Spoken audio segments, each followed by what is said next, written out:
roads, and bombings of water wells, schools, masjids, and UN buildings. Nothing normal about putting a civilian population on a diet, paying non-indigenous foreigners to sell a land that's already populated, rewriting the Nakba with each stolen childhood. No, I don't want to normalize with you. I don't want to hug, have coffee, talk it out, break bread, sit around the campfire and have s'mores. And I don't want to gush about how we are the same. I don't want to share the stage, co-write the poem, submit to your anthology and talk about how art instead of justice can forge a better path.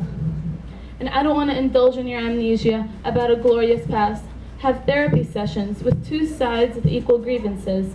Only thing barren is immoral capacity, blooming a settler colonial state with an appropriate culture.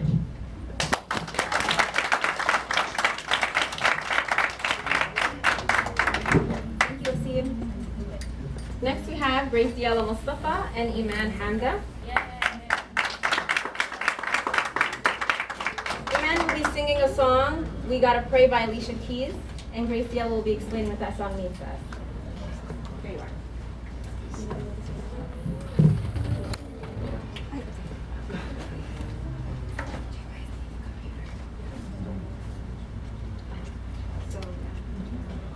The song that Iman is going to sing symbolizes what is going on in the world today. In the song, it states we're extraordinary people living an ordinary life. One extraordinary question, we are going to run or fight, or so we gotta pray. In that case, we are focusing on Palestine. Every day we hear stories about violence, families being ripped away from their homes, innocent lives being taken away at a young age, stripping them away from their childhood.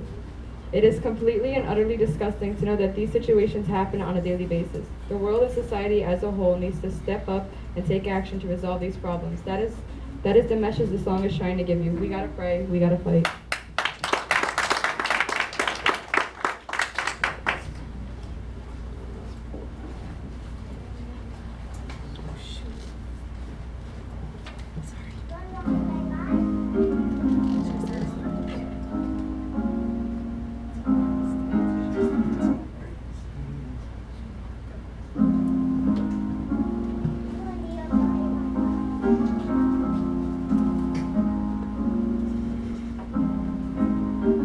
We gotta pray. We gotta pray. We gotta pray. Pray for the world tonight. We gotta save. Somebody save somebody tonight. Fire in the air, what the hell going on? Sirens everywhere, singing that street song. Violence everywhere, barely holding on. What the hell going on? Do you know who you are? Do you know who we are?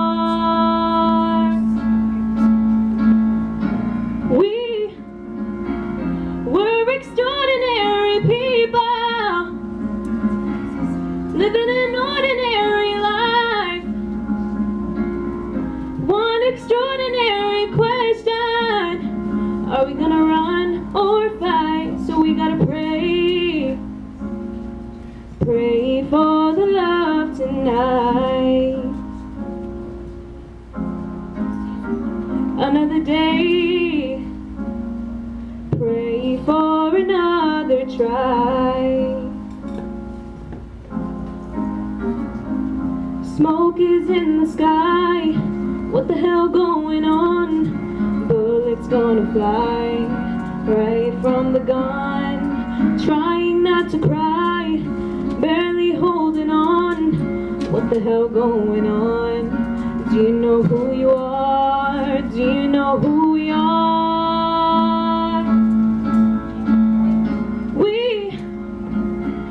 We're extraordinary people, living an ordinary life. One extraordinary question, are we gonna live or die? So we gotta pray. We gotta pray. We gotta pray. We gotta pray. We gotta pray.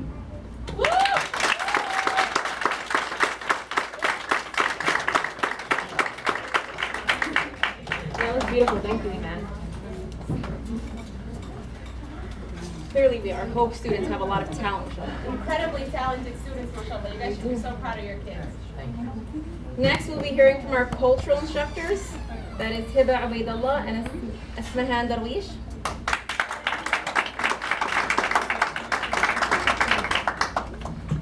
Thank you. I really wish we didn't have to come up after that. But so the point of our class is kind of to have them feel the love of the land. So the other two classes are very heavy, I guess you would say, because of all the oppression and all the violence that our people have had to endure over the years. So our class is kind of to teach them, why is it we love this land so much? What is our attachment to it? So they were able to do a lot of different activities that they see their parents do all the time that basically shows how the Fallahi people lived off the land. So why do we lift Diwali? What do we do with when we have too much produce in a really good season? What do we do with it, right? We eat it, we can't eat it, it's too much. What do we do with it? We pickle it, right? So that we can eat it later on.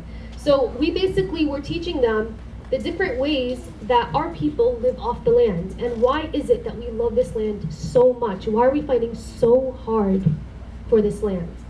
So that was the goal of this class. And I'm sure you saw a lot of different things that your kids brought home, like Mkhallal and Diwali, we nashif na'na, but unfortunately our janitor didn't know what it was and he thought it was a huge mess.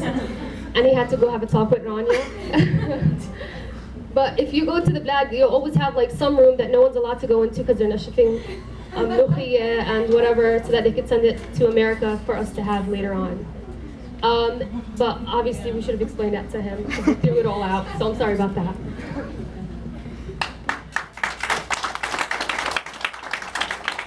So I learned a lot. As a teacher, I learned a lot from the students themselves. We talked about their experience as well as our experience.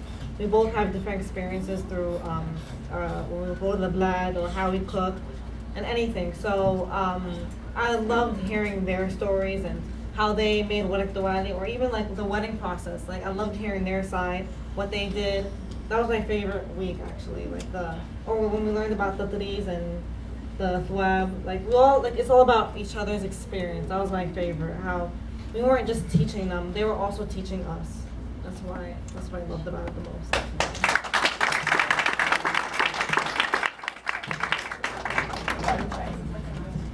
Thank you. Next we have Tasneem Rabia and Salma Uthman. They're going to be reciting a poem called The Identity Card, and they'll be reciting it in both English and Arabic. Okay, only in English. Scratch that. So this is by Mahmoud Darwish. Write down, I am an Arab, and my identity card number is 50,000. I have 8 children, and the 9th will come after a summer. Will you be angry? Write down, I am an Arab, employed with fellow workers at a quarry. I have 8 children. I get them bread, garments, and books from the rocks. I do not supplicate charity at your doors, nor do I belittle myself at footsteps of your chambers. So will you be angry? Write down, I am an Arab. I have a name without a title, patient in a country where people are enraged. My roots were entrenched before the birth of time and before the opening of the eras, before the pines and the olive trees, and before the grass grew.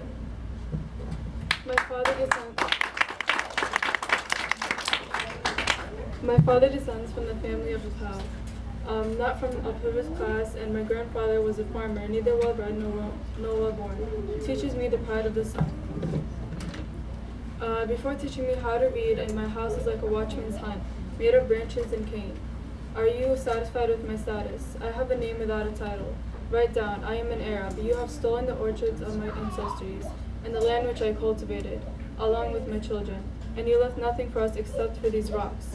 So will the state take them, as it has been said? Therefore write down on the top of the first page, I do not hate people, nor do I encroach. But if I become hungry, the Yusuf's flesh will be my food. Beware, beware of my hunger and my anger.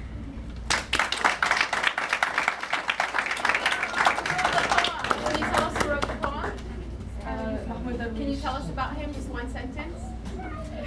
Maybe for people that don't know. He's a poet. The Israelis call him Hitler from how inspiring he is to Palestinians.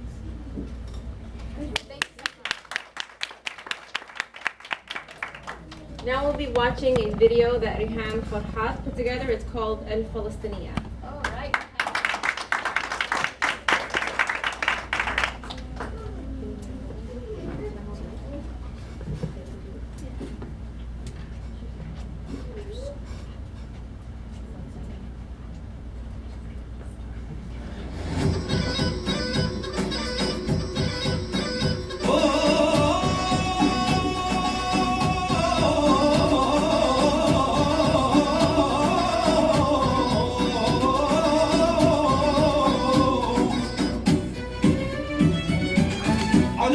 على ديني على أرض تلاقيني أنا لأهلي أنا فديهم أنا دمي فلسطيني فلسطيني فلسطيني أنا دمي فلسطيني على ديني على أرض تلاقيني أنا لأهلي أنا فديهم أنا دمي فلسطيني فلسطيني فلسطيني أنا دمي فلسطيني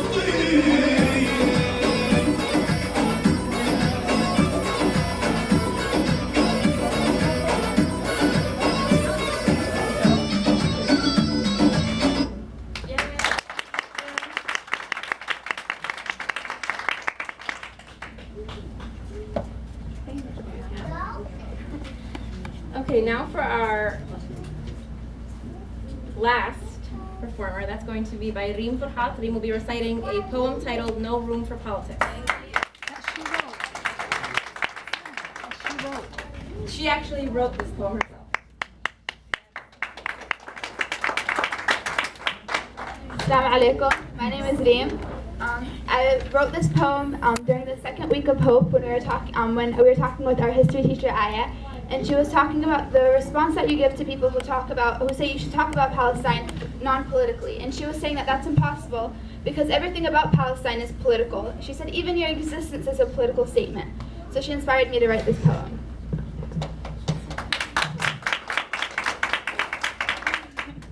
There is no room for politics in here, he tells me. We all just want to get along, he tells me in a classroom full of shielded ears.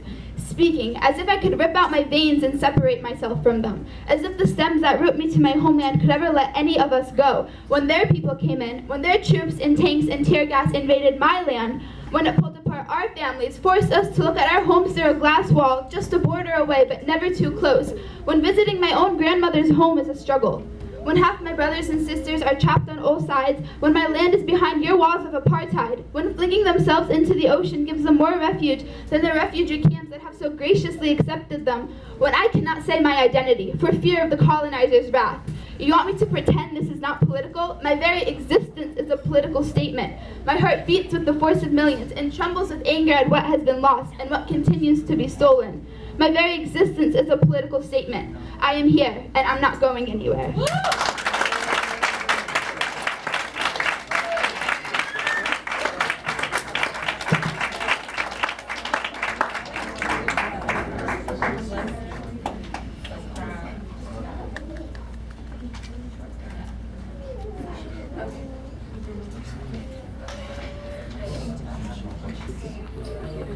Okay, so that's it for our Hope students. Now we're going to be hearing from some of the staff. I'd like to invite Diab Mustafa, our board member, up to the stage to say a few words about the center.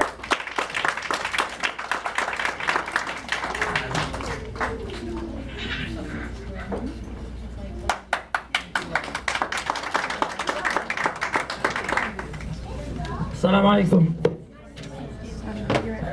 كنت بحضر I had something written to read, but after I watched everything, I'm just gonna put it aside and say whatever comes to my head.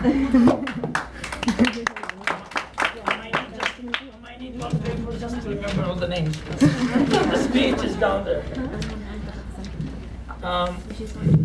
خلينا نحكي بالعربي وبالانجليزي رح نخربشهم مع بعض، بس أنا والله اليوم فخور جدا جدا from what I seen. I'm very, very, very proud of every single one of you guys. When we first started thinking about having the Palestinian American Community Center, this was the vision. This was what we really wanted to accomplish. And at the beginning we struggled with it because we didn't know where to start. But alhamdulillah Rabbil Alameen. Today, the graduates and the teachers proved that it's possible, and that inshallah the future is bright. And just like the name of the program is hope, there is hope. Today you guys showed there is hope. So thank you very much. There is hope because if you look at, I was looking at the teachers, the people that run this program, and I know how hard they worked for it, because we just said we need a program called Hope to teach the Palestinians about their history and culture, and you guys run with it. But they have to meet I know for months to put this program together. And the beautiful thing about it is that every single one that worked on this program is under the age of 30. So the future, inshallah, looking very, very good. The young people are the one who put this program together. All of them are female. So thank you for... And we mixed, or they mixed, the Palestinian born with the American born. Most of them are American born and raised, but some of them are also from Palestine. Their experiences together, alhamdulillah, came up with this program. And this is just the beginning. But mashallah, wallahi, I'm very, very impressed by what you guys did. I'm very impressed by every single one of you. I'm not going to mention the names, but alhamdulillah, Rabbil Alameen, ishukr fa'al ras. Thank you very much. I would like to thank I mentioned the names of the people that worked on this program. لأنه من لا يشكر الناس لا يشكر الله. So thank you very much for In'am Salim. Thank you, Hiba Barakat. Hiba Barakat is the only one that's not born and raised in America. I think everybody else in the group are born and raised in America.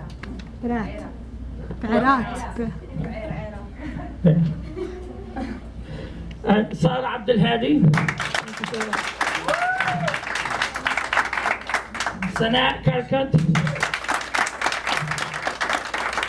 Rania Mustafa. And Aya Zaki. And another thing, this is another thing that really caught my attention. When we first started the center, a lot of people was like, you guys just want to be Palestinians. You guys want to separate from the whole community. This was never the goal. The goal was to organize the Palestinian community so we be good for everybody, for the whole community, and to attract everybody that cares about Palestine. And Aya Zaki is an example of that. Aya Zaki in Jannah is a Muslim, but she has a Palestinian heart. Thank you, Aya. And thank you, Hiba Ubaidullah. Ismahan Darwish. Thank you, Ismahan. So, there's nothing else I would say, but on behalf of the board, on behalf of everybody, all the supporters of PACC, thank you very much for the staff. Thank you for the students. Inshallah, this will be the beginning. And if you guys keep going in this direction and keep the Palestinian culture alive and understand the Palestinian issue, really understand it, because we have the most just cause in the world, but we always say that we have the worst attorneys. The Palestinians don't know their issue. They don't know how to defend their issue. But inshallah, you are on the right track. Inshallah, we have a lot of hope on you and a new generation. But we hope that you all continue to be part of hope, part of the center, and to volunteer and to help your community. But thank you very much, everybody.